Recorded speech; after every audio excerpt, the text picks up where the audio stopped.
দিবস উপলক্ষে কুমারখালী থানা বিএনপি, পৌর বিএনপি ও সকল সংগঠন সমূহের আয়োজিত আজকের এই 1 মে আন্তর্জাতিক দিবসের শ্রমিক দিবসের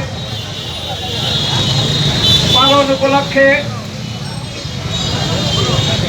আমরা কুমারখালীতে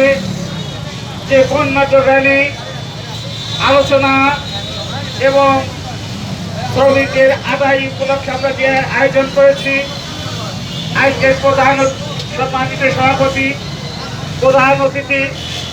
খোকসা কুমারখালী গণমানুষের নেতা, কুমারখালী